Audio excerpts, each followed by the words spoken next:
Assuming you're both really good people who would never pillage and murder the robots, if there were real historical theme parks like the ones in the show, which one would you want to visit the most? If there were historical. Like as in Westworld and Shogun World. And yeah, I got you. I'm just trying to think of where I'd want to go. I mean, it's so hard to imagine being anywhere other than the world we're in right now. I mean, why would you even want to escape something as thrilling as this thing we're experiencing now? But if you're so unwise, I would like to. Maybe I would like to go. Why not go to Hawaii, pre-colonial Hawaii? Let's go explore that world, pre-colonial, the Pacific, South Pacific, man. How cool would that be? Endless summer world. Yeah. Before Captain Schmuck and whoever else, showed up, to spread disease, and steal resources and all that stuff and just, bastardize paradise. Let's just go there and that'd be pretty cool. That picture, that sounds really lovely the way you've explained it. I wish I could go there. I think that's what Gauguin was trying to do or something, right? Was he? Yeah. I want to go back to Jurassic World. Why is there no Jurassic World? That's a crossover I want to see. Right. That's the crossover we need right there. That would be amazing. We got a little bit of a glimpse of it with the dragon. Drogon? Drogon, the dragon? Yeah. Cool. That'd be cool. So the opening intro to Westworld is one of my favorites. I was noticing last night when I was watching some of the fourth season, I was like, I binged the whole series to get ready for this because it'd been a couple of years since I'd watched it or whatever. So I've spent the last week and a half watching the entire series, and I noticed that I never skipped the intro. It's just so creative every season. The score is amazing. I never skip it. So is there any show that either of you watch where you never skip the intro? Game of Thrones was the same thing. It was always ever evolving, wasn't it? There was always a bit more of the gears and the workings and the map. That was a good intro. Monday Night Football back in the day.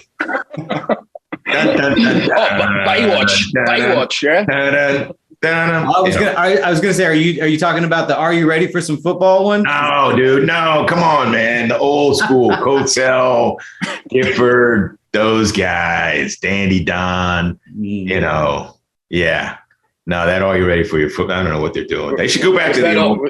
That was before the skip intro button. Yeah, exactly. Back in the leather helmet days. Yeah.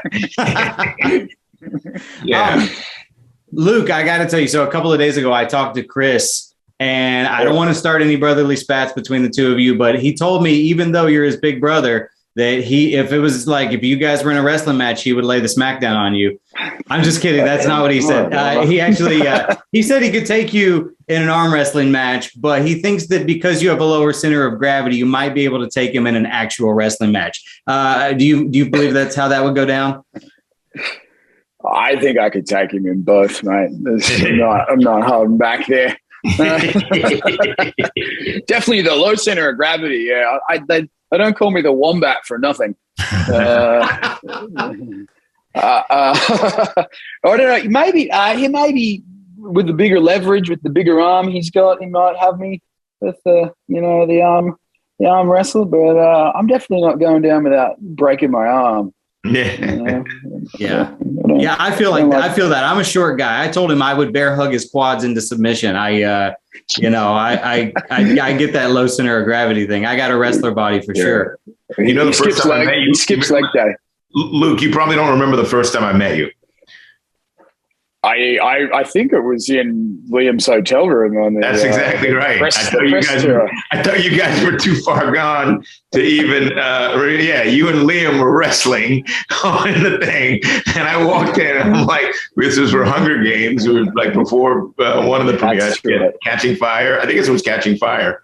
And I walk in Liam's room, and you guys are like tearing each other apart. Things are flying, and I'm like, oh, okay. I didn't even realize that you had looked up from your grappling. Liam and I have had a few of those over the years, and you'd be amazed how many people say, I was at a party and you guys were wrestling for like 20 minutes. It gets weird. We're just holding each other like, give up. No, you give up. Yeah, that's how I have a little boy and we wrestle, and now he's taller than me, and just sleeper holds all the time. That's all we do.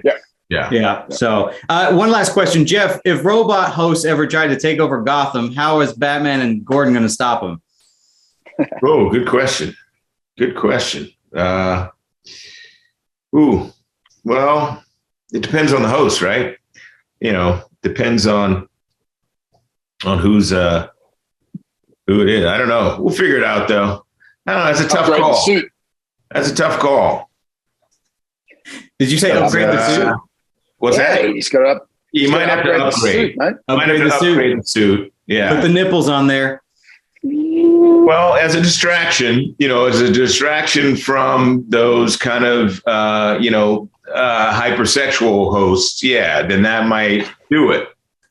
Yeah. You might have to come up with a different technique for, some of the just more plainly malevolent to hosts, but then you'll get some hosts that are going to be Batman fans, they're going to be down. They're going to be down for the cause. They're going to dig the Batmobile.